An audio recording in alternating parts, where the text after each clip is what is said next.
오늘 본문은 이렇게 시작합니다. 1절, 2절입니다.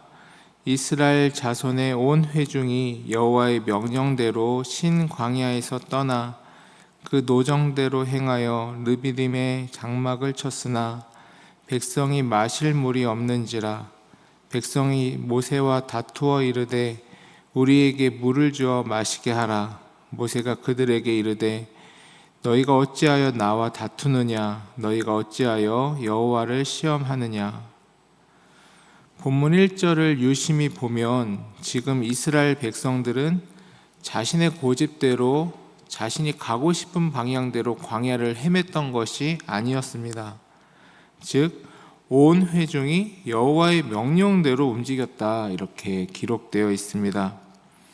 그런데 여호와의 명령대로 움직인 결과 도착한 르비딤에 이 마실 물이 없었던 것입니다.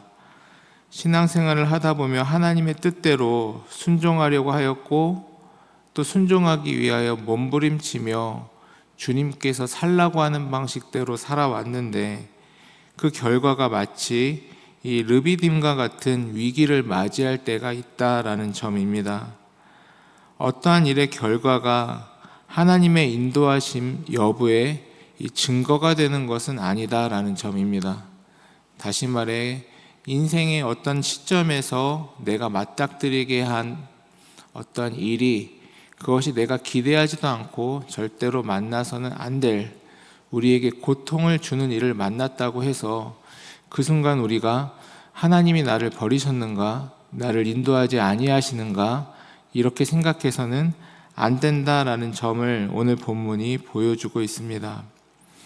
하나님의 인도하심은 그 일의 그 순간적인 결과가 결정지어주는 것이 아니라 하나님과 함께 걸어가는 인생의 모든 여정 속에서 하나님과의 나와의 관계, 하나님과의 나와의 은혜와 추억들 속에서 확인되는 것이지 순간순간의 결과가 그것을 증명해 주지 않는다라는 점입니다. 우리 각자의 삶에 마주한 메마른 르비딤은 순종의 실패나 하나님의 부재를 뜻하는 것이 아니라 오히려 그 결핍의 과정 속에서 하나님을 더욱 의지하려고 하는, 하나님을 더욱 바라봐야 하는 하나님께서 주신 신실한 의도를 우리는 기억하여야 된다라는 점입니다. 그러므로 당장 눈앞에 보이는 척박한 결과로 우리는 좌절할 것이 아니라 그 척박한 결과 속에서도 하나님께서는 길을 내시고 물을 내려주시는 분이심을 확인하는 자리로 우리는 마음을 굳게 하나님을 신뢰하여야 하는 것입니다. 광야에서 물이 없다는 것은 곧 죽음을 의미합니다. 장렬하는 태양 아래에서 자신의 자녀들의 입술이 타들어가고 나의 전 재산과 같은 가축들이 쓰러져 나아가는 것을 보는 가장의 심정은 그야말로 지옥과 같았을 것입니다. 그러한 점에서 당시 광야의 유목민들에게 물은 그 자체로 생존이었다라는 점입니다. 이런 극한의 두려움 앞에서 이스라엘 백성들이 보인 반응은 어떠합니까? 2절에 모세와 다투었다라는 부분들이 나오고 있습니다. 여기서 다투다라는 히브리 원어는 단순히 이 말다툼 정도를 하였던 것이 아니라 격렬한 몸싸움을 하였다라는 의미를 담고 있습니다. 다시 말해 이스라엘 백성들은 어려운 일을 당하자 곧장 지도자 모세에게 달려들었고 멱살을 잡고 흔들었고 그에게 강하게 따지고 들었던 것입니다. 3절입니다. 거기서 백성이 목이 말라 물을 찾음에 그들이 모세에게 대하여 원망하여 이르되 당신이 어찌하여 우리를 애굽에서 인도해 내어서 우리와 우리 자녀와 우리 가축이 목말라 죽게 하느냐. 성경 원어를 보면 이 부분에서 계속해서 미완료 동사가 쓰여지고 있습니다. 미완료 동사가 계속해서 쓰여진다는 것은 이 다투는 일과 따지는 일이 단회적으로 끝난 것이 아니라 계속 벌어졌고 한 사람이 그 무리 중에서 한 사람이 불평불만을 하며 모세를 팍 붙잡자 주변의 사람들이 다 달려들어서 계속해서 이 일들이 이제 번져나가고 계속 이루어졌다. 이것이 도저히 이 소요가 도저히 잠잠해질 기미가 보이지 않았다라는 부분들을 역동적으로 표현하고 있는 것입니다. 그런데 가만히 생각해 보면 모세 입장에서도 좀 모세가 가고 싶어서 가고 있는 게 아니지 않습니까? 자기도 몇 번이고 안 간다고 하는 거를 하나님께서 억지로 불러 세우셨는데, 모세도 자기도 억울한 부분이 이만저만이 아닐 것입니다.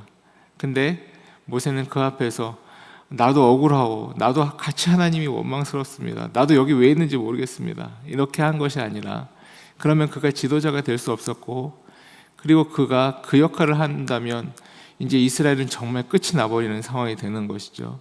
그게 아니라 그는 백성들 앞에서는, 자신과 함께하는 공동체 앞에서는 입을 다물고 오히려 하나님께 자신의 힘들고 어려운 상황들에 대해서 이야기를 하고 있는 것입니다.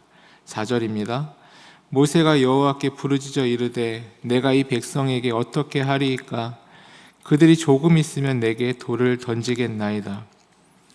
4절을 보면 모세는 사람이 아닌 곧바로 하나님께 부르짖습니다. 모세는 사람들과 싸워봐야 해결 방안이 나오지 않는다는 점을 잘 알고 있었기 때문입니다.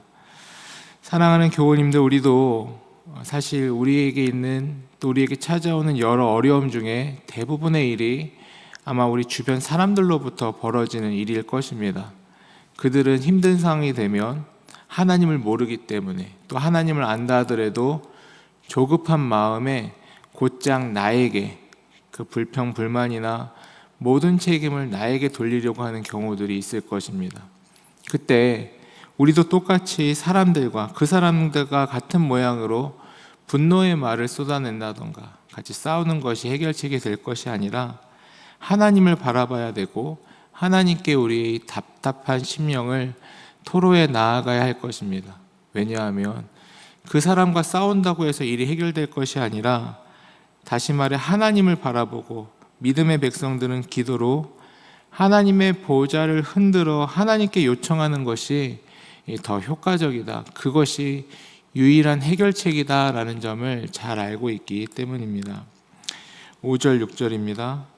여호와께서 모세에게 이르시되 백성 앞을 지나서 이스라엘 장로들을 데리고 나일강을 치던 내 지팡이를 손에 잡고 가라. 내가 호렙산에 있는 그 반석이 거기서 내 앞에 서리니 너는 그 반석을 치라. 그것에서 물이 나오리니 백성이 마시리라. 모세가 이스라엘 장로들의 목전에서 그대로 행하니라. 기도를 했더니 하나님께서 돌파해 나아갈 수 있는 방안을 마련해 주셨습니다. 상상도 하지 못했던 방식이었고, 상상도 하지 못했던 지혜의 일들이 모세의 눈앞에서 펼쳐지기 시작한 것입니다. 여기서 흥미로운 부분이, 하나님께서 반석 위에 내가 서 있을 것이다, 내가 반석에 있을 것이다 라고 말씀하신 부분입니다. 우리는 흔히 반석을 치라 했더니 쳤더니 물이 났구나, 이것만 기억하는데, 하나님께서 그 전에 하신 말씀이 내가 그 반석 위에 있을 것이고, 내가 서 있는 자리가 반석에 있는 자리인데 그 자리를 때려라, 이렇게 얘기를 하고 계신 것입니다. 굉장히 신성모독이죠. 사실 하나님이 계신 그 뒤에 장막도 펼쳐지고 성막도 펼쳐지고 그 뒤에 이제 성전도 만들지 않습니까?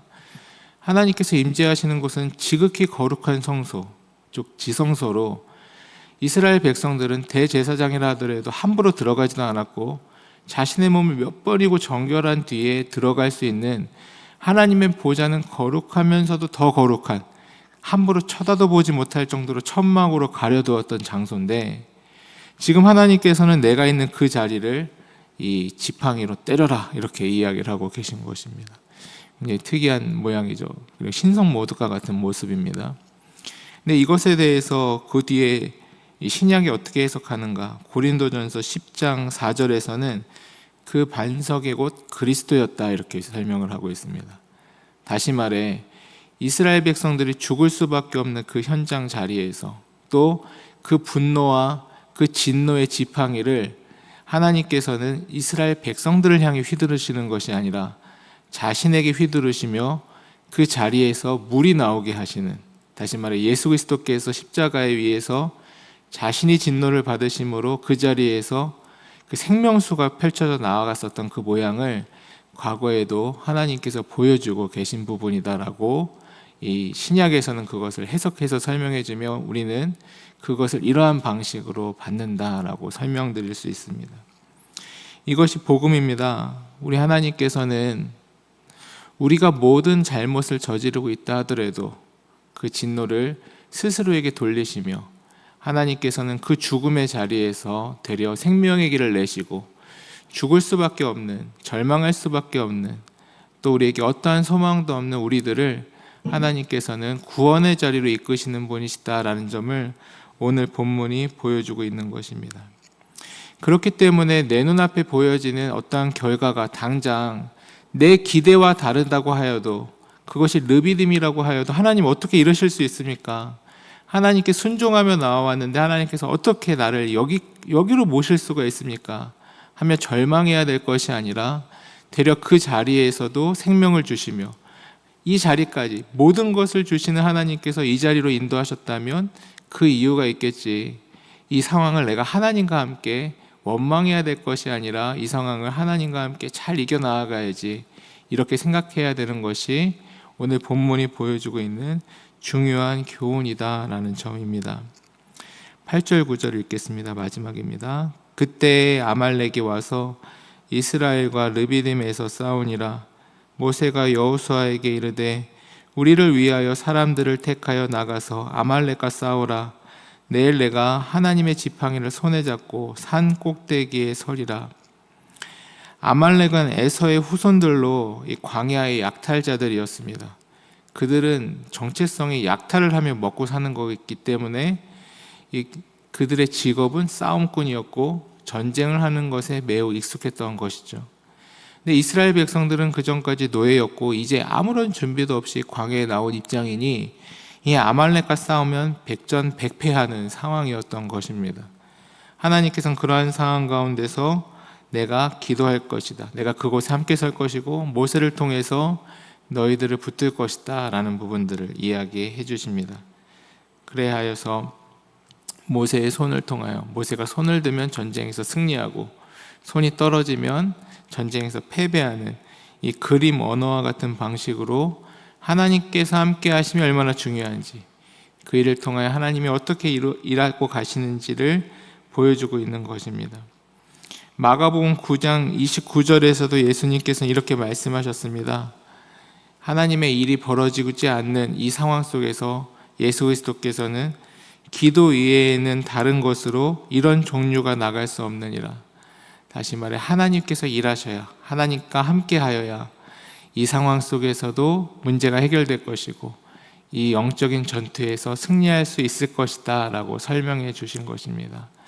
사랑하는 교우님들, 르비딤과 같은 현실 속에서, 우리 삶의 전투의 현장 속에서 사실 우리의 방식이라면 우리에게는 승리할 수 있는 방법이 없습니다.